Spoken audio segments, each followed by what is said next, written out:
आप सभी कला प्रेमियों को, राम भक्तों को मेरी तथा हरियाणवी फोक HD चैनल के सभी कार्यकर्ताओं की ओर से बहुत बहुत सादर नमस्कार। आपके अपने चैनल पर चल रही ऑनलाइन रामलीला में आप देखेंगे भगवान श्री राम द्वारा ताड़का तथा सुबाहु का वध करना और मारीच का चलते युद्ध में भाग जाना। आज की लीला में आप अयोध्या के कलाकारों द्वारा माता अहिल्या का प्रसंग भी देखेंगे। आज की लीला के दौरान आप हमारी लोक संस्कृति की नींव माने जाने वाली वो धुनें सुनेंगे जो आप और हम सभी के चित्त पर अपना स्थान बनाए हुए हैं, जिसके बोल हैं, और लड़के नादान इस मैदान में क्यों मरने आया, आई है सामत तेरी जाने तू ताकत मेरी, काल के रूप में बालक सामने मौत है तेरी, ये सब कुछ जान इस मैदान में क्यों मरने आया, वो आई है सामत तेरी, वो जाने तू ताकत मेरी। इस प्रकार की धुनों का आनंद उठाइए आज के मंचन के दौरान। ऑनलाइन रामलीला के बारे में आइए आज विचार जानते हैं मेरे कुल गुरु, मेरे पिताजी के गुरु, मेरे गुरु परम आदरणीय श्री महेश गौतम जी के। कोई लोभ लालच नहीं, सिर्फ लोगों को रामचरितमानस के बारे में पता लगे, लोगों के विचार सुंदर हों, लोगों के विचार ऊंचे बने। और फेसबुक पर रामलीला का मंचन मतलब आप लोगों की सेवा में दिखा रहे हैं, तो सुंदर प्रयास है। मैं इसके लिए इनको बहुत बधाई देता हूँ। मैं तो कहता हूँ मेरे से भी अगर मैं किसी इनके काम आ सकूं तो उसके लिए भी मैं इनको कहता हूँ कि मेरी भी सेवा लें। बहुत अच्छा प्रयास हो रहे हैं, बहुत ही सुंदर प्रयास है, बहुत बहुत इनको बधाई। हरियाणवी फोक HD चैनल यूट्यूब पर का जो चैनल है, जो श्री मनमोहन जी ज्ञानचंद सोनी जी के सुपुत्र चला रहे हैं, ये जो रामलीला है ये हमेशा उस पर उपलब्ध रहेगी। तो आपसे अनुरोध है कि आप उस चैनल पर के माध्यम से भी इसका आनंद ले सकते हैं। तो उनको भी बहुत बहुत बधाई। मनमोहन जी बहुत बढ़िया प्रयास कर। ऑनलाइन रामलीला का आनंद उठाइए। जय हिंद, जय भारत, जय श्री राम।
विश्वामित्र की कुटिया को घेर लो।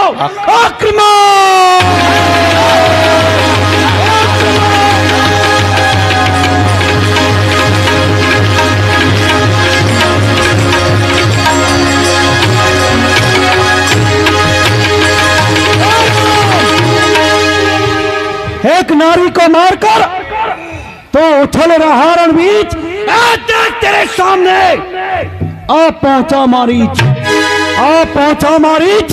शमल के कदम बढ़ाना, आज मुश्किल है तेरा यहां से बच के जिंदा जाना।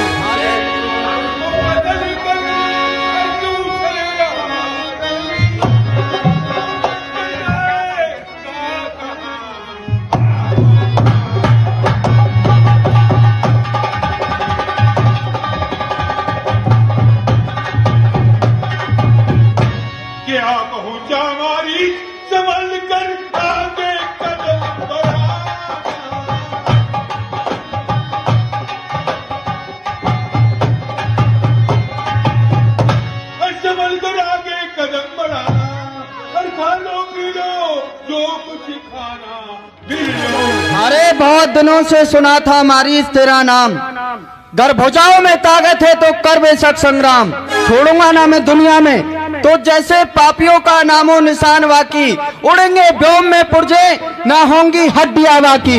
बनेंगे क्रोध की अग्नि, जला देंगे झुलसा देंगे, बनाकर जीवन की लाश कीचड़ों को खिला देंगे। हमको मिटा सके इतना किसी में दम नहीं, ये सारा जमाना तो हमसे है, हम जमाने से नहीं। आ युद्ध कर। चल।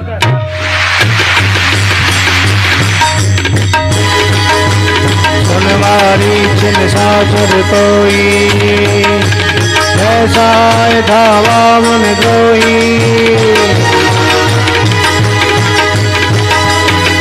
परवान राम तुम्हारा।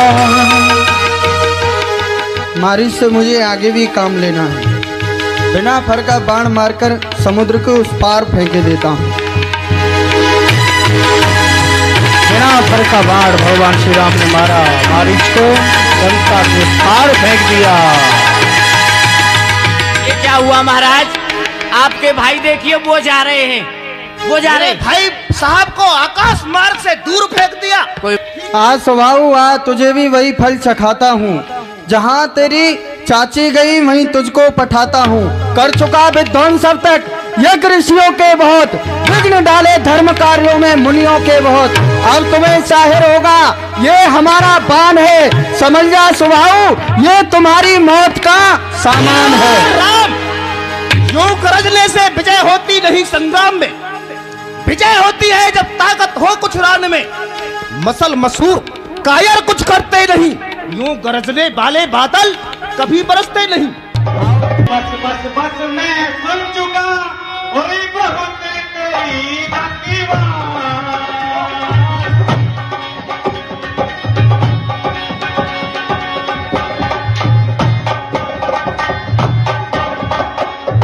हुई बहुत तेरी बकवास, अरे अब के ज्यादा बोला तो मैं लूंगा जवाब।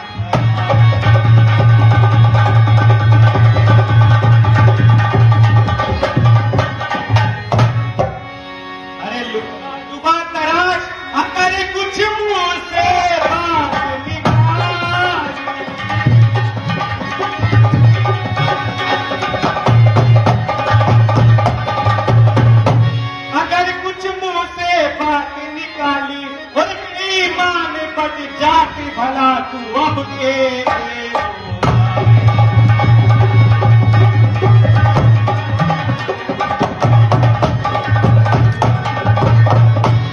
खबरदार हो बार हमारा नहीं जावेगा।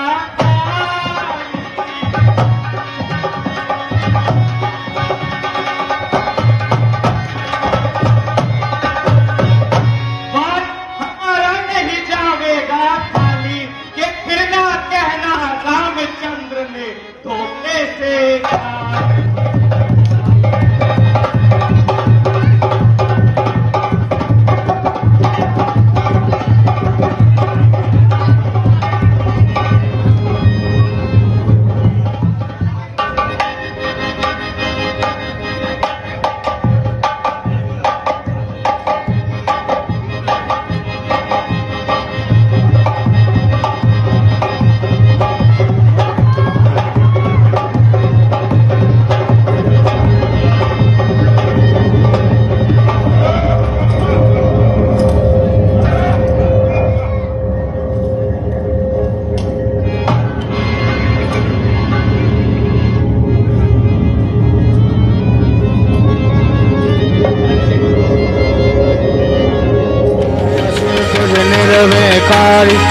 सुख करेंगे न मुनिधारे।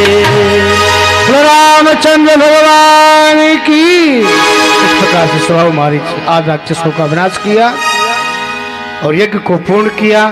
मुनि बड़े प्रसन्न हुए, देवता बड़े प्रसन्न हुए, पुष्प वृष्टि की। बेटा राम, तुमने ऋषि मुनियों को प्रसन्न किया है, पर ये सामने से कौन आ रहा है? राम, अभी जनकपुर से एक पत्र वाहक आया था और वह जनक जी का संदेश लाया था। महाराज विदेहराज सीता का स्वयंवर कर रहे हैं। कहो बेटा, तुम्हें अब अयोध्या जाना है या जनकपुर चलना है? गुरुदेव, हमारी तो यही इच्छा है कि कुछ और दिन आपके श्री चरण कमलों की सेवा पूजा करें। क्यों नहीं, आओ मेरे साथ। तब मुनि सादर कहा बुझाई, चरित एक प्रभु देखिए जाई। धनुषय की सुन रघुकुल नाथा, हरस चले मुनि वर के साथा। आश्रम एक देख मगमाई, खग मृग जीव जंतु ताहनाई। खग मृग जीव जंतु ताहनाई। ये आश्रम कितना सुंदर है। यहाँ पर नदी है लेकिन नदियों में जल नहीं है, वृक्ष हैं लेकिन वृक्षों पे पत्ते नहीं हैं। बड़ा ही रमणीक स्थान है गुरुदेव, लेकिन ये सामने आश्रम, इसमें कोई दिखाई नहीं दे रहा है। और ये देखिए गुरुदेव, एक स्त्री के आकार में और पत्थर में परिणित शिला, ये सब क्या है गुरुदेव? कृपा करके बताइए। बेटा राम, ये गौतम ऋषि का आश्रम है। यहाँ पर कभी हरियाली थी, सारी वस्तुएं थी, किंतु आज ये बियाबान जंगल हो गया है। ये सब कैसे हुआ, कैसे साप लगा? ये सामने देख रहे हो गौतम ऋषि की पत्नी अहिल्या है, इससे भी कैसे साप लगा? आओ मैं तुम्हें अपनी योग दृष्टि से दिखाता हूँ। आइए।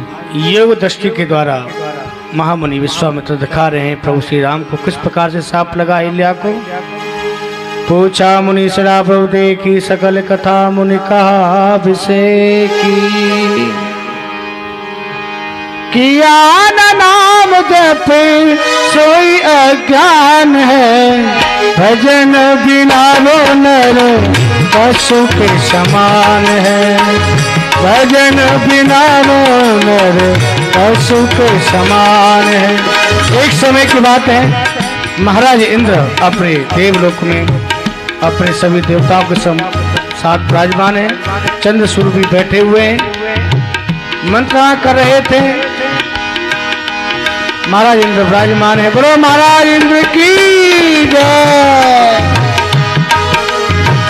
किया न नाम जप सोई अज्ञान है, भजन बिना वो नर पशु के समान है। भजन बिना वो नर पशु के समान है। जय हो।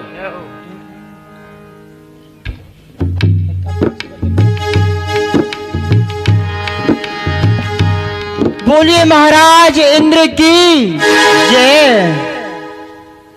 महाराज प्रणाम। ठीक है, प्रसन्न रहो।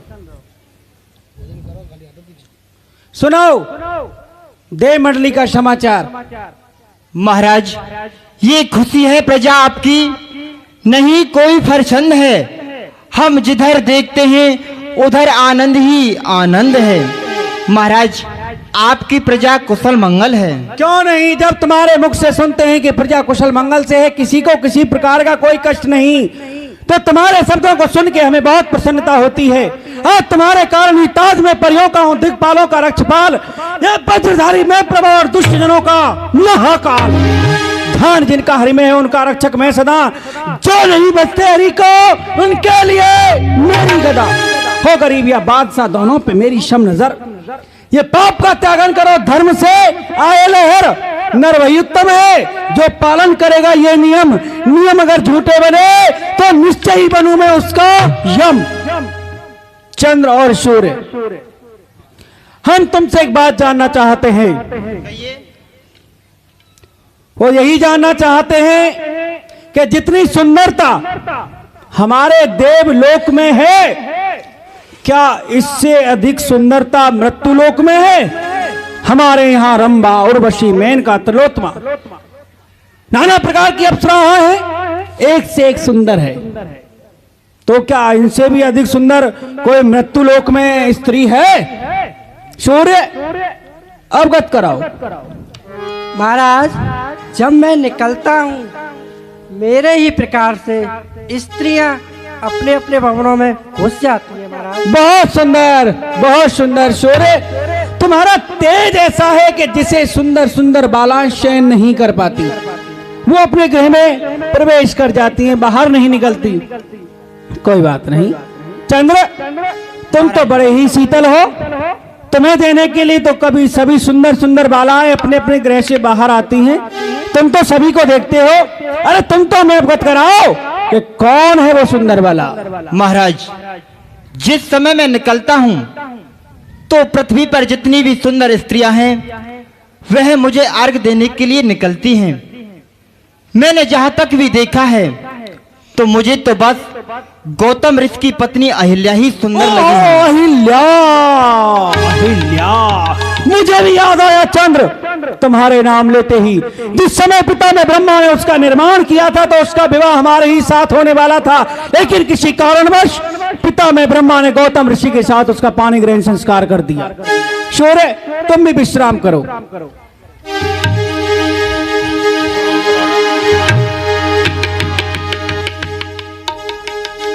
चंद्र महाराज, तुमसे हम एक विशेष परामर्श करना चाहते हैं। आज्ञा करें। परामर्श यही करना चाहते हैं कि हम गौतम की पत्नी अहिल्या के साथ छल करना चाहते हैं। अच्छा, तो तुम हमें ये अवगत कराओ कि हम उसके साथ कैसे छल कर सकते हैं। कोई विधि है जो कि हम उसके साथ छल कर सकें? हाँ महाराज, मैं आपको एक उपाय बताता हूँ। प्रातःकाल मुनि गौतम गंगा स्नान करने के लिए जाते हैं, तो यदि आपकी आज्ञा होगी तो प्रातःकाल ना होकर के अर्धरात्रि के समय मैं अरुण सखा बन के बोलूंगा। मुनि गौतम समझेंगे कि प्रातःकाल हो गया है, वह अवश्य ही गंगा स्नान करने के लिए जाएंगे। जब वह गंगा स्नान करने के लिए चले जाएं, तो आप मुनि गौतम का रूप धारण करके कुटिया में प्रवेश करना। चंद्र, हम तुम्हारे कहने का अभिप्राय समझ चुके हैं कि वो गौतम अरुण शिखा की आवाज सुन के प्रातः काल होने पे गंगा स्नान करने के लिए जाता है। आज तुम अरुण शिखा बनकर प्रातः काल ना बोलकर रात्रि में बोलोगे तो वो तुम्हारी आवाज सुनकर गंगा स्नान करने के लिए जाएगा। वही हमारे लिए सुंदर अवसर होगा। हम गौतम ऋषि बन के उसकी कुटिया में प्रवेश कर जाएंगे। तो देर किस बात की है? तू चलकर अरुण शिखा बन जा, मैं गौतम ऋषि बनाता हूँ। तू गौतम ऋषि को बहकाना, मैं अहिल्या को छल लाता हूँ। विलंब नहीं, जितनी शीघ्रता हो सके कुटिया पे जाओ और ध्वनि करो।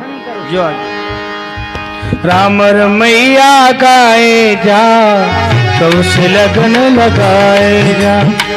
राम रमैया गाए जा, राम से लगन लगाए जा। राम तारे राम उबारे, राम तारे राम उबारे, राम नाम जस गाए जा। राम रमैया गाए जा, राम से लगन लगाए जा। राम रमैया गाए जा, राम से लगन लगाए जा। सुबह या तो शाम वाहे, राम बिना आराम कहाँ है। सुबह या तो शाम वाहे, राम बिना आराम कहाँ है। राम रमैया गाए जा, मन के दीप जलाए जा। राम रमैया गाए जा, मन के दीप जलाए जा। राम तारो राम उबारे, राम तारो राम उबारे, राम नाम दोहराए जा। राम रमैया गाएगा, राम से लगन लगाएगा। राम रमैया गाएगा, राम से लगन लगाएगा। इधर में गौतम ऋषि विश्राम कर रहे हैं। चंद्रदेव सुबह के पहले ही मुरवा बन करके आवाज लगाई।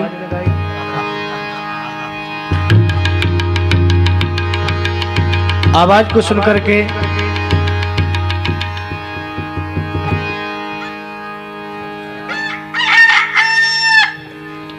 ऋषि गौतम उठे,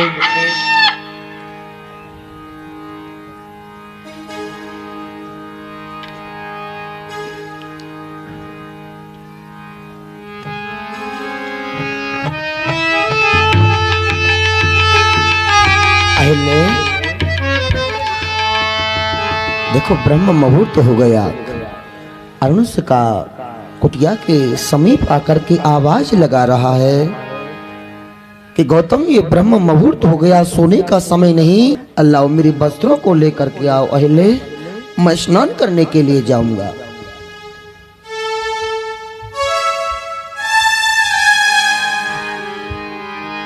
स्नान करने के लिए चल दिए गौतम ऋषि। और तुम भी प्रिय नित्य क्रिया से निवृत्त होकर के कुटिया में भगवान का भजन करना।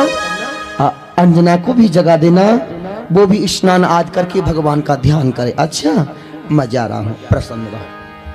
राम रमैया गाए जा, राम से लगन लगाए जा। राम रमैया गाए जा, राम से लगन लगाए जा।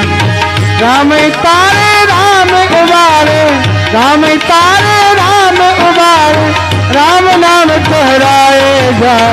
राम रमैया गाए जा, राम से लगन लगाए जा। इधर महेंद्र, अरे वाह वाह वाह, चंद्र धन्य है तेरी बुद्धि के लिए। तू तो बुद्धि का हिमालय है, हिमालय।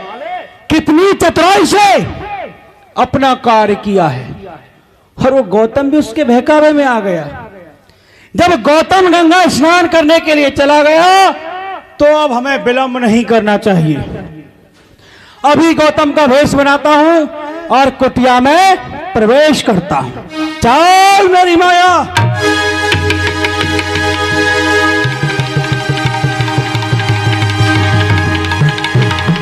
गौतम का उद्धान किया इंद्र ने। आप पहुंचे कुटिया के समीप।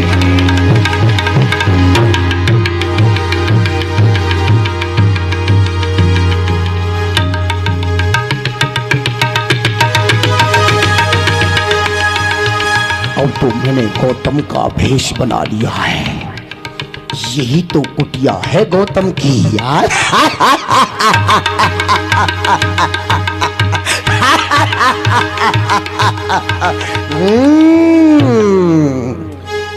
गौतम स्नान करने के लिए चला गया। वाह चंद्रदेव वाह, जैसी आशा लेकर के मैं आया था तूने अपना काम कर दिया। और अब मैं भी अपना कार्य करने के लिए आगे पांव बढ़ाता हूँ। अब गौतम की कुटिया में प्रवेश करता हूँ। अहिल्या कहीं पहचान तो नहीं लेगी? नहीं। अहिल्या पहुंच गए। अहिल्या दरवाजा खोलो, दरवाजा खोलो अहिल्या।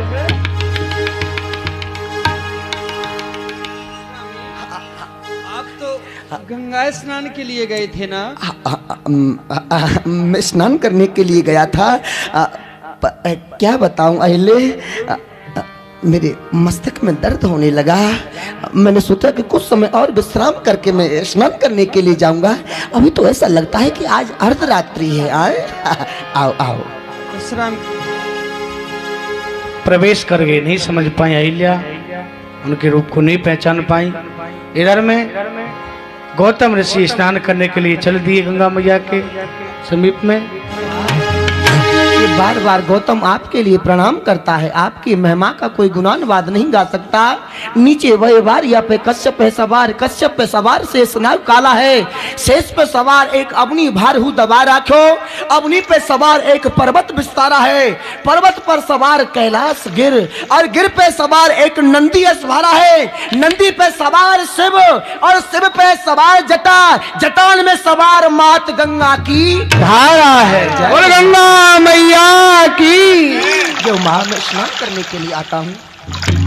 वस्त्र रखे किनारे पर, प्रणाम किया गंगा माँ को, और जैसे एक कमंडल गंगा माँ में डाला। अरे दुष्ट तू कौन है जो अर्धरात्रि के समय मुझे जगा रहा है? अर्धरात्रि? माँ गंगा, आपने मुझे पहचाना नहीं? क्या गंगा माता भूल गई जो ऐसा शब्द सुनाया है? तुम्हारा पुत्र गौतम ही स्नान करण को आया है। मैं तो आपका पुत्र गौतम हूँ माँ, गौतम हूँ। क्या पुत्र गौतम? हाँ माँ। क्या बस तुम ये भूल गए कि अभी प्रातः काल नहीं हुआ है पुत्र, अभी तो अर्धरात्रि है। क्या कहा माँ? ये अर्धरात्रि है। मैं तो प्रतिदिन की भांति अरुण सखा की आवाज सुनकर के स्नान करने के लिए आया करता हूँ। तो क्या ये आज मेरे साथ कोई धोखा हो रहा है, कोई छल हो रहा है? तो ठीक है माँ, तुम्हारे साथ छल हो रहा है। बस तुम शीघ्रता से जाओ, जाकर के देखो तुम्हारे साथ छल हो रहा है, छल हो रहा है। तो जागृत अवस्था में क्या स्वप्न में भी किसी को कष्ट नहीं दिया? आखिर मेरे साथ छल करने वाला है तो वह है कौन? जय हो मां, मुझे शक्ति दो। जय शिव। लगा कर देखता हूं कि कौन वो पापी है जिसने आकर के मेरे साथ छल किया है। जय मां गंगा, जय।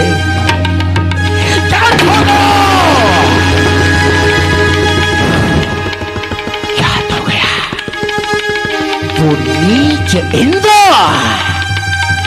अपनी स्वर्ग को छोड़ करके मृत्यु लोक पर एक भारत की बाला का धर्म नष्ट करने के लिए, पति पे धर्म नष्ट करने के लिए वो मेरी कुटिया में छल करने को आया, और उसका साथ देने के लिए ये चंद्र अरुण सखा का रूप बना करके आया। तो आज याद रखना, अगर तुम लोगों ने मिल करके ये काम किया है, संत की इज्जत में तुमने धप्पा लगाया है, तो मैं भी आज तुम्हारी करनी का फल तुम्हें चखा करके लाऊंगा, क्योंकि मेरा नाम गौतम है। माँ गंगा की आज्ञा समझ करके चल दिए गौतम ऋषि अपने आश्रम की ओर। क्रोध से भरे हुए आए, कुटिया के समीप में देखा चंद्रदेव की करतूत, क्रोध आ गया।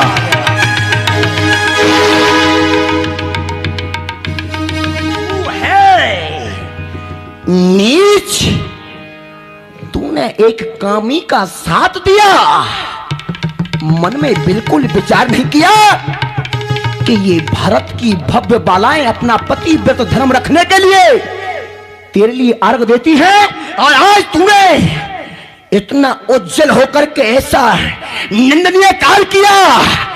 तो जैसा तूने किया है उसका फल अवश्य मिलेगा। जब तक इस पृथ्वी पर गंगा और जमुना रहेंगी, तब तक गौतम की मृगछाया का चिन्ह तेरे शरीर में आज भी दाग लगा हुआ है चंद्र में। ये ऋषि गौतम का ही सांप है, मृगछाला का सांप है, जो आज भी स्पष्ट दिखाई पड़ता है। क्रोध शांत नहीं हुआ। आइए दरवाजा खोलो। दरवाजा खुलवाया। इंद्रदेव देख करके महाराज घबरा गए। इंद्रदेव भागने लगे। नीच, कुलहंगार, उत्पाती, तुझे ऐसा नीच कृत्य करते हुए शर्म नहीं आती? चल भाग ले। और भाग ले। कहां भाग करके जाएगा? पाम पकड़ के तुझे नीचे खींच लूंगा। तेरी भागने की सीमा समाप्त हो गई है। पापी, तुझे मरने के लिए सामने कुआं है, इसमें डूब करके मर जा। तुझे आज एक छिद्र से इतना बड़ा मोह हो गया, इतना बड़ा तू कामी हो गया कि एक भव्य बालक का पतिव्रत धर्म नष्ट करने के लिए तुझे एक भग से इतना बड़ा मोह, एक छिद्र से इतना बड़ा मोह। तो मैं तुझे साफ देता हूं कि तेरे शरीर में हजारों छिद्र हो जाए, ऐसा साफ दिया। पृथ्वी को शांत नहीं हुआ। अहिल्या को देखा। अहिल्य, वाह, अब तो तेरे श्वास की गति भी रुक गई। कुंठा नारी, तू तो कहती थी कि मैं बहुत बड़ी पतिव्रता हूं। अगर तू पतिव्रता स्त्री थी तो तेरे पतिव्रत धर्म में इतना बड़ा तप था, इतनी बड़ी शक्ति थी, जब तू चाहती तो देवराज इंद्र को जला करके राज कर सकती थी। पर तेरी बुद्धि भी एक पत्थर जैसी हो गई। तूने संत के जीवन में कितना बड़ा कालमा लगा दिया है। इस कालमा को मैं पश्चाताप के आंसुओं से भी नहीं धो पाऊंगा। क्या नाक जड़ से काट डाली, खूब नारी, वाह वाह, ये कर दिया, मूसा मेरा हो गई इज्जत तबाह। ये 7 पुस्तों तक न तेरा दाग धोया जाएगा। और बेहा बेशरम कह करके संसार में तेरा नाम रोया जाएगा। तेरी बुद्धि पाषाण जैसी हो गई, तुझे कुछ ज्ञान नहीं रहा। तो मैं तुझे साथ देता हूं कि आज से तू पत्थर हो जा, पत्थर हो जा। पत्थर होने का साफ दे दिया। दृष्टि गई पुत्र की ओर। अंजना, तू भी अपने माँ के पाप में शामिल हो रही है। तू भी खड़ी खड़ी इस पाप को तक रही है। तू भी अपने पिता को नहीं पहचान पाई कि ये मेरा पिता है या कोई अन्य व्यक्ति है। तूने भी अपनी माँ की मति में सहमति रखी है। तो मैं तुझे साथ देता हूं कि तुझे कुंवारी को पुत्र होगा। चारों ओर साफी का वातावरण फैल गया। इंद्र घबरा गया, चरणों में गिर पड़ा। त्राय माम क्षमा करिए। इंद्र को चरणों में गिरते हुए देखा, क्रोध शांत हुआ कि वो संत हृदय ने अवनीत समाना। संत का हृदय तो बड़ा ही कोमल होता है। दया आ गई। मुनि श्रेष्ठ, आपने जो मुझे श्राप दिया है वो अमिट है, मिट नहीं सकता, मुझे भोगना ही पड़ेगा। लेकिन फिर भी आप मेरे उद्धार का कारण बताएं। देवराज, तेरा इंद्र तो तेरा अपराध है इंद्र, ये क्षमा करने के योग नहीं है। अगर हम तुझे क्षमा नहीं करेंगे तो तेरी दुष्टता में और हमारी साधुता में अंतर ही क्या रहेगा। जो मैंने तुझे हजारों छिद्र होने का शाप दिया है, ये हजारों नेत्र हो जाएंगे। त्रेता के चतुर्थ रण में राम का अवतार होगा। राम धनुष यज्ञ का मेला देखने के लिए जनकपुर जाएंगे। उस समय वहां जाकर के धनुष का खंडन करेंगे तो समस्त देवता दूल्हे रूप के दर्शन करने के लिए आएंगे। कोई 8 नेत्रों से दर्शन करेगा, कोई 3 नेत्रों से दर्शन करेगा। पर तेरे लिए मेरा आशीर्वाद है, जो छिद्र है वो नेत्र हो जाएंगे। तू सहस्त्र नेत्रों से जाकर के राम जी के दर्शन करेगा। जाओ जाओ।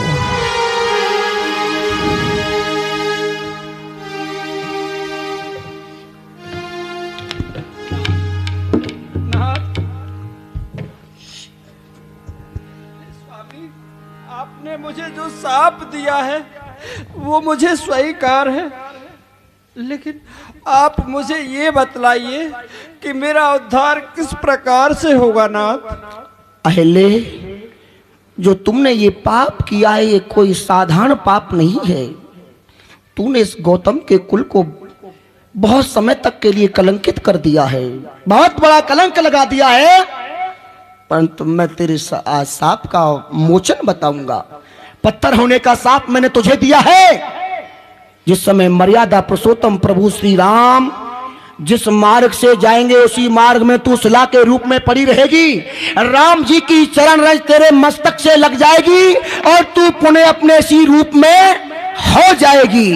ये मेरा आशीर्वाद है, मेरा आशीर्वाद है। पुत्री को देख करके बेटी आंखों में आंसू भर गए।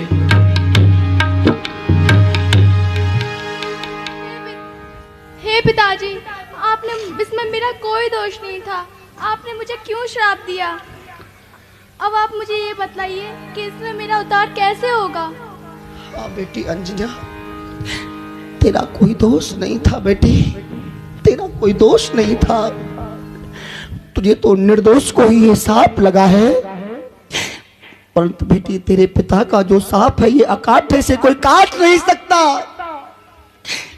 भला पुत्री और पिता के लिए इससे बढ़कर के कौन सा कलंक होगा जो पिता के दरवाजे पर कन्या के लिए पुत्र हो जाए, कन्या को कलंक लग जाए। इससे बढ़कर के दूसरा संसार में कोई कलंक नहीं होगा। परंतु बेटी पिता का आशीर्वाद है कि तुझे कुंवारी को पुत्र अवश्य होगा, परंतु तेरा पुत्र कोई साधारण सामान्य नहीं होगा। वो गुणों में गुणवान और बलों में बलवान, वो राम का भक्त जिसका कि नाम वीर हनुमान होगा। बोलो वीर बजरंग बली की। अब मैं भी इस स्थान पर नहीं रहूंगा, चारों ओर ये पाप का वातावरण हो गया। मैं भी जाकर के जंगलों में अब तपस्या करूंगा। ये सारा वृत्तांत तो प्रयोग बल से दिखाया ऋषि विश्वामित्र ने। गौतम नारी साप बसे उपल दो धर थी,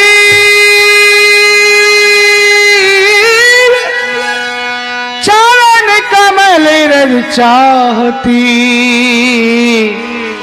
कृपा करो रघुवीर, कृपा करो रघुवीर। आपने सारा कारण देखा, अब अपने चरणों की रज दो, इसका उद्धार करो। गुरुदेव, मैं ब्राह्मण, ये ब्राह्मण है, मैं क्षत्रिय हूँ, फिर कैसे चरण रखूँ इस पर। इधर आपकी आज्ञा है पाप हुक्म मानू ना अगर।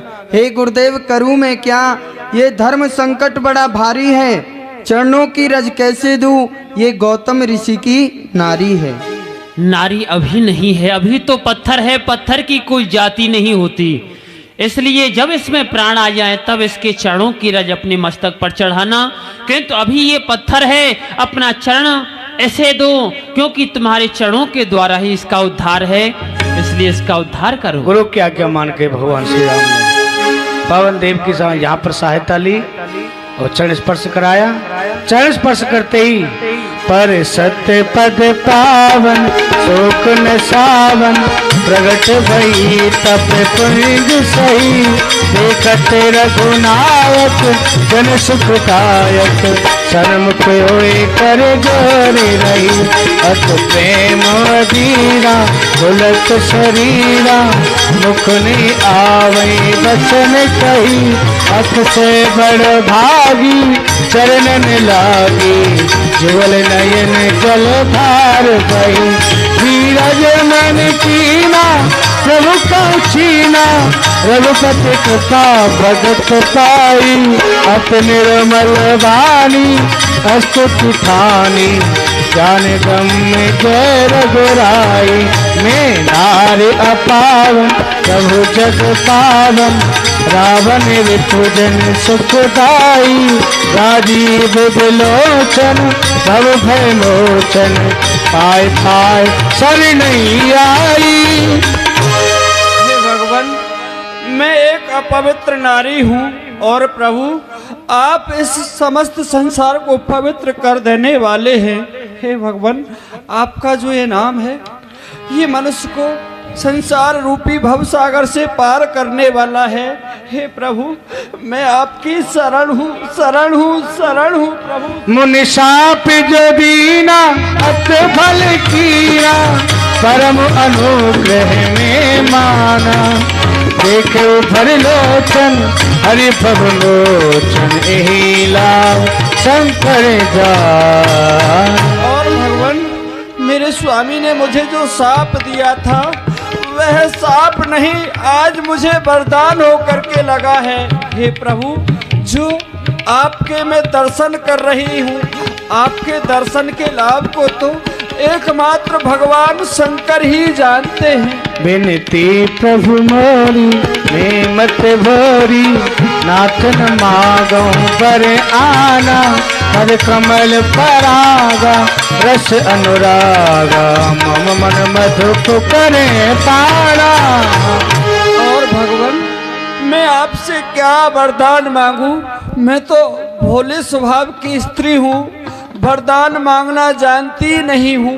हे प्रभु, आप मुझे यदि वरदान देना चाहते हो तो मुझे यही वरदान दीजिए कि मेरा जो ये मन रूपी भौरा है ये सदैव आपके चरण कमल रस का पान करता रहे। प्रभु। पद सुर सरता परम पुनीता प्रगट भई शिव शीस धरी सोई पद पंकज दे पूजत अज मम सिर धरे कृपाल हरि।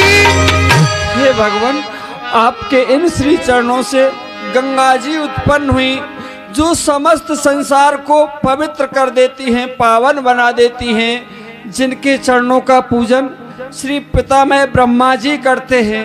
आज वही चरण मेरे मस्तक पर रखे गए। प्रभु, आज मेरा जीवन धन्य धन्य हो गया, मैं कृतार्थ हो गई। प्रभु, भगवान ने कहा तुम अपने लोक के लिए ले जाओ। ए भात से धारी गौतम नारी बार बार हरि चरण परी जो मन अत भावा तो बर पावा हे पति लोक आनंद भरी। अस प्रभु दीन बंधु हरि कारण रहत दयाल तुलसीदास सट दे भज छाण कपट जंजाल। बेटा राम, देखो ये सामने जो तुम नदी देख रहे हो, इसको देख करके आश्चर्य नहीं करना। ये नदी तुम्हारे ही पूर्वजों के द्वारा लाई गई है, जिसका नाम भागीरथी गंगा है। आओ इसमें पंडा पुजारियों को दान करते हैं, स्नान करते हैं। चले राम लक्ष्मण मुनि संगा गए जहाँ जग पावनी गंगा तब प्रभु ऋषि समेत नहाए विविध दान में देवन पाए हर्ष चले मन वेद सहाया वेग विदेह नगर निराया वेग विदेह नगर निराया। ये सामने जो अमराई है, यहीं पर कुछ देर विश्राम किया जाए। कोई सेवक ये बाबा प्रणाम। प्रसन्न रहो भाई। आप कौन हैं? बाबा, मैं यहाँ का माली हूँ। ये बाग किसका है? ये बाग विदेह राज महाराज का है, लेकिन आप यहाँ भीतर कहाँ आ रहे हैं? भाई विदेह राज का है ना, तो उन्हीं ने हमको बुलाया है। उनसे जाकर के आप कहो कि विश्वामित्र महामुनि आए विश्वामित्र महामुनि आए समाचार मिथिलापति पाए। ध्वज महाराज के जीवन की जय जयकार हो। महाराज, मैं प्रथम अमराई से माली आया हूँ। वहाँ पर मुनि विश्वामित्र जी अपने 88,000 शिष्यों के सहित पधारे हुए हैं। क्या कहा मुनि विश्वामित्र हमारे नगर के समीप पधार चुके हैं 88,000 ऋषियों के समेत?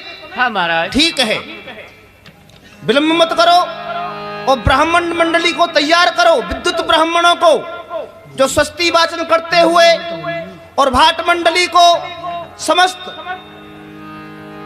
एकत्रित होकर के हम उनका स्वागत करते हैं। शीघ्रता करो। संग सचिव सुच भूरे बट भूसरवर गुर ज्ञात संग चले मुनि नायक मुदत राव ए बात कीन प्रणाम चरणे धर माथा तीने अशीफ मुदते मुनि नाथ। बार बार कुशलता पूछ करके ऋषि विश्वामित्र ने महाराज जनक को अपने समीप में बिठाया, सभी को बिठलाया। इतने में ही तेई अवसर आए दो भाई तेई अवसर आए दो भाई गए रहे देखने फूलवाई। हे भगवान मुझ पर बड़ा अनुग्रह किया है। आपने यहाँ पधार करके मुझे कृतार्थ कर दिया है। परंतु भगवान, इन दोनों सुंदर राजकुमारों को देख करके मुझे बड़ा विस्मय हो रहा है। आप ये बताएं, आप इनका परिचय मुझे दें कि ये कौन है। वास्तव में ये किसी रकुल के तिलक हैं या किसी राजवंश के पालक हैं। मैं ये भी नहीं समझ पा रहा कि ब्रह्म जिसे नेत नेत कहकर के जिसका गान करते हैं, क्या वही ब्रह्म युगल स्वरूप में इस पृथ्वी पर विचरण कर रहे हैं। भगवान, मैं आपके चरणों में सत्य कहता हूं, सत्य भाषण करता हूं। मिथ्या कभी मेरे बुद्धि में कभी भी मिथ्या विचार नहीं आया। सदैव मेरे मन से ब्रह्म का चिंतन किया। परंतु आज इन सुंदर बालकों को देख करके मेरा मन इनकी ओर आकर्षित हो रहा है। इन्हीं बिलोकत अति अनुरागा, परवश ब्रह्म में सुख मन लागा। मैंने आपको बतलाया कि ब्रह्म का चिंतन आज मेरा मन नहीं कर रहा, परंतु इन बालकों को देख करके इनका चिंतन करने लग गया है। भगवान, इनका परिचय मुझे कराएं। कहे मुनि व्यास कहे लबनी का, वचन तुम्हारा न हो या लीका। हे राजन, आप जो कहते हो वो सत्य कहते हो, क्योंकि एक प्रिय सब ही जहां लग प्राणी। संसार में जो भी प्राणी हैं, ये उनको प्राणों के समान या प्राणों से अधिक प्रिय हैं।